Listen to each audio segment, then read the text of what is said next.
Et alors, je vais revenir en Gilgoul. C'est grave de revenir en Gilgoul. Le Chafetz Chaim, il dit que c'est plus difficile de revenir en Gilgoul que d'aller même passer un petit séjour au Guéinam. Alors pourquoi on va au Guéinam, on va pas au Guéinam? On ne choisit pas d'aller au Guéinam. La réponse, elle est que d'abord, si tu as un Talmid Chacham, on ne te laisse pas rentrer au Guéinam.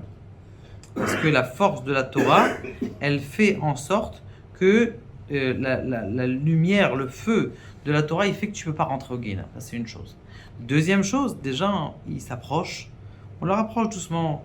10 degrés, 20 degrés, c'est bien, 20 degrés. 30 degrés, 40 degrés, non, je peux pas, ça y est. 40, 50, il entend les bruits. Renvoyez-moi en Gilgoul, je préfère en Gilgoul. Et donc, comme ils voient ça, tout de suite, les gens ont dit, ok, pas de problème, on te renvoie en Gilgoul. Maintenant, est-ce que c'est dur le Gilgoul? Vous allez voir comment c'est dur. Il était un Rav qui s'appelait Rav Shmelke Mine Klishburg. Un Rav très connu chez les Chassidim. Et ils ont voulu le virer. Ils dit, écoute, ce Rav-là, il fait des choses bizarres. Les Chassidim, ils n'étaient pas connus à l'époque. Il fait des choses bizarres. Donc, il était dans une communauté qui était un peu droite, comme ça, qui faisait des choses rationnelles. Et donc, ils ont décidé, toute la communauté, on va virer le Rav. Ils sont partis voir le Gabbai. Il lui dit, écoute, prends ce papier-là. Tu vas donner au Rav sa lettre de renvoi. Mais pourquoi vous voulez le renvoyer? Il dit, écoute, c'est pas ton histoire. Toi, tu amènes la lettre de renvoi et c'est tout, ok? Mais dites-moi, ça va, peut-être je peux vous dire pourquoi vous le renvoyez. Il a fait quelque chose de mal et... Il dit non, il fait des choses bizarres. La chassidoute, des fois, c'est pas nous. Il dit, mais je peux vous raconter une histoire? Il dit, oui, tu peux nous raconter une histoire. Il dit, vous savez, des fois, hein, c'est moi qui réveille les gens. Je tape aux portes et je réveille les gens. Et lorsque j'arrive devant la fenêtre du Rav, la fenêtre est déjà ouverte. Il étudie avec quelqu'un. Et des fois, je me réveille très tôt et il étudie avec quelqu'un. Et quand je vois le Rav à la synagogue, je dis, Rav, vous étudiez avec qui? Il me dit, c'est Eliyahu Hanavi. Et puisque je ne le vois pas venir à la synagogue, ce monsieur, donc j'imagine bien que c'est Eliyahu Hanavi. Maintenant, si c'est comme ça, et je ne pense pas que vous devrez le virer, il dit, je vais vous raconter même une histoire encore plus. C'est qu'une fois, je suis venu, j'ai tapé à la porte, je me suis réveillé un peu plus tard. Et lorsque je me suis réveillé un peu plus tard, eh bien, j'ai remarqué qu'il étudiait avec 2 personnes et il est sorti de la maison avec 2 bougies. Alors, je lui ai posé la question, je lui ai dit, c'est qui ces 2 personnes aujourd'hui? D'habitude, tu étudies avec une personne, pas avec 2. Il dit, il y avait Eliyahu Hanavi et Ménaché, vous savez, le grand Ménaché, le fils de Chizkiah. Ménaché, le fils de Chizkiah.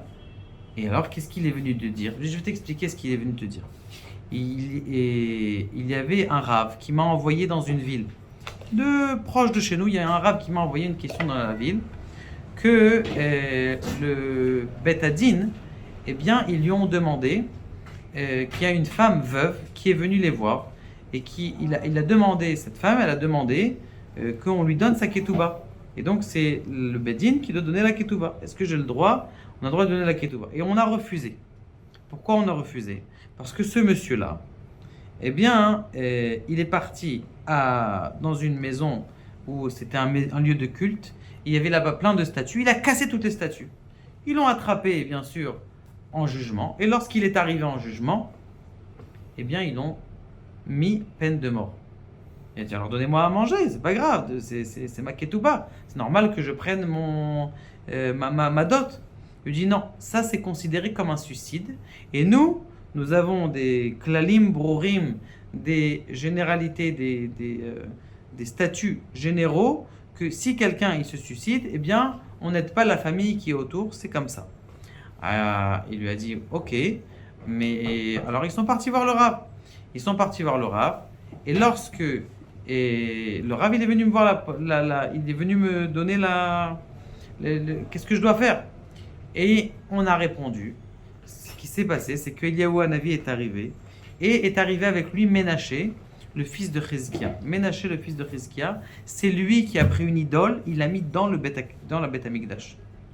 Maintenant, il est revenu en Gilgoul, il est revenu en réincarnation, et il est parti casser toutes les idoles qu'il y avait dans le lieu de culte étranger. Et il a tout cassé. Il a dit, ça, moi je suis le Gilgoul, s'il te plaît, ma femme, et que j'ai épousée, il lui donne pas la ketouva, elle va mourir de faim. S'il te plaît, donne-lui, dis à... Donc il est venu me voir, Ménaché, pour me dire de répondre à ce Rav, à sa communauté, qui le paye. Donc c'est pour ça qu'ils sont venus. Donc écoutez, après cette histoire-là, je ne pense pas que vous devriez virer le Rav. Je suis désolé, mais il y a une erreur. Alors le Rabbi Bonim, il fait Shisra, il dit regardez, ça c'est entre parenthèses, il dit regardez la grandeur de ce gabaï-là. La grandeur de ce gabaï, elle est que, il n'a pas dit que même lui il a eu Eliyahu Hanavi. Lui aussi il a vu Eliyahu Hanavi. Pourquoi est-ce qu'il a vu Eliyahu Hanavi? Parce qu'à chaque fois, tous les matins, il venait, il tapait à la porte, il voyait qui étudiait, mais pour lui, il a dit bon, je vois Eliyahu Hanavi. Il avait cette... Des fois, il y a des gens qui sont petits, mais qui sont grands en même temps. En tout cas, pour nous dire, pour revenir à notre Nekuda, que les Gilgoulim, regardez, c'est dur, cet homme-là, il s'est fait pendre, il a été tué parce qu'il a cassé. Donc ça veut dire que de revenir en Gilgoul, des fois, c'est tellement dur, des fois plus que le Gehinam, comme le Chafetz Chaim l'a dit. Baruch Adonai Leolam, Amen ve Amen.